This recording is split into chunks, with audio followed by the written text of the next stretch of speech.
Math is like a kind of language. When we talk about like set, denominator, variable, and here solution, exponent, opposites, we want to know what's the meaning for that. Here are few examples. So if you have any questions, you may want to review this chart to find out the terminologies. What's the meaning for that? Now, let's do some actual exercise. The first one is symbols not equal, less than, and greater than are called what kind of symbols? It is called grouping symbols, opposites, reciprocals, or it is called inequality symbols. You see, this not equal, 1 not equal 3, 1 less than 3, here, second symbol, 5 greater than 4, as greater than. So all those three symbols are called inequality symbols. So that's the mathematical language corresponding to those special symbols. We want to get to know this kind of special language in the written format. Now, let's look at the second one. Second one, a symbol is used to represent a number is called what? It is called numerator, denominator, variable, or base. Sometimes we have this kind of question, like which number minus 4 is 32? Mathematician does not like the question mark. They think they can do everything.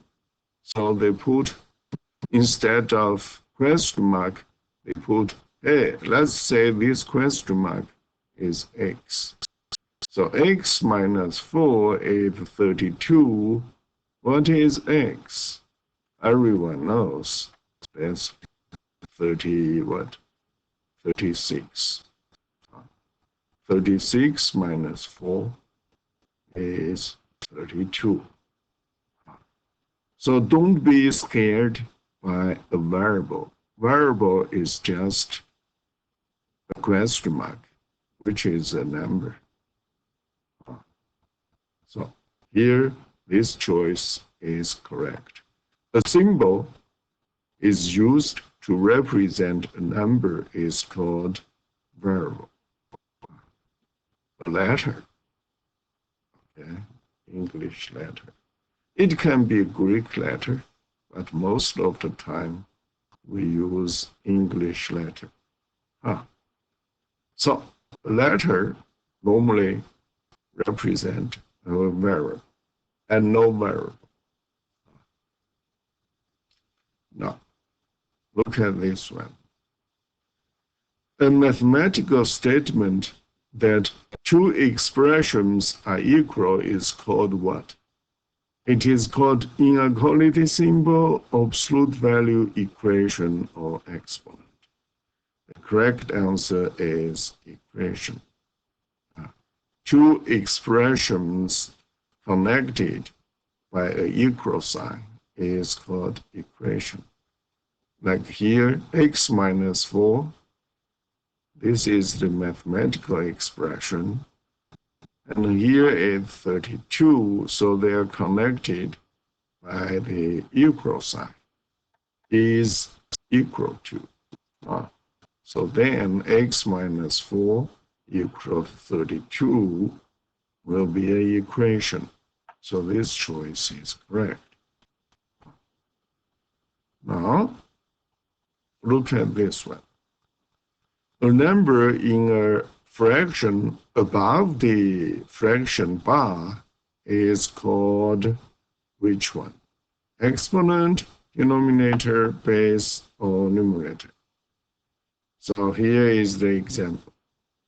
3 over 5, or 3 divided by 5. Upstairs, this number is called numerator.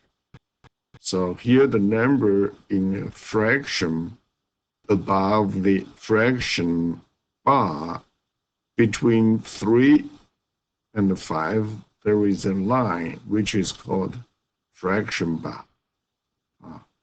And 5 is called denominator. So in this case, the answer is numerator because the number in a fraction above the fraction bar. They didn't say below. If it's below, then it would be denominator. So again, anytime you forget something, you may use this chart. Here you can see numerator, denominator, and numerator has another name, which is called dividend. So here 3 is actually can be called dividend, and 5 can be called divisor. The whole 3 over 5 can be called a fraction, or can also be called quotient, and can also be called ratio, 3 to 5. So one expression, many different names. You want to know that in mathematical language, what's the meaning for that? Again, anytime you get lost, you can compare with this form. All right, keep going. Next question, right here. Here, two numbers whose product is 1 are called what? The answer is reciprocals. Here is the example. 3 times 1/3. Cancel 3, you have a 1. Two numbers whose product means 3 is a number, 1/3 is a number. Product means multiplication. So 3 times 1/3 is 1. So 1/3 is the reciprocal of 3. Or you may say 3 is the reciprocal of 1/3. Okay? So that's the meaning for reciprocal. All right. Now let's look at this one. In 2 to the 3rd, then 2 is called what? And the 3 is called what? Okay. Here is the example. 2 to the 3rd is actually 2 times 2 times 2 3 times, which is 8. The common mistake is 2 times 3. So you do not read in that way. You read 2 to the 3rd or 2 cubed. 2 is called base. So you want to put base here. 3 is called exponent right here. So the answer is the first one. Base exponent. You want to choose this one. It's not numerator denominator. That's this one. Okay. So that's the mathematical language we want to understand. And here, the parentheses and the brackets are examples of what? Right here. Reciprocals, opposite, grouping symbols, and inequality symbols. The correct answer is grouping symbols. And here is the example.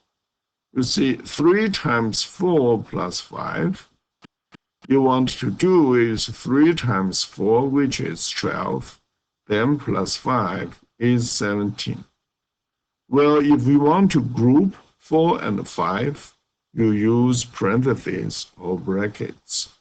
Then they will group these together. Then you want to do 4 plus 5, which is 9. Then 3 times 9. which is 27. So grouping symbols mathematically is very important. Okay, I'll see you next time.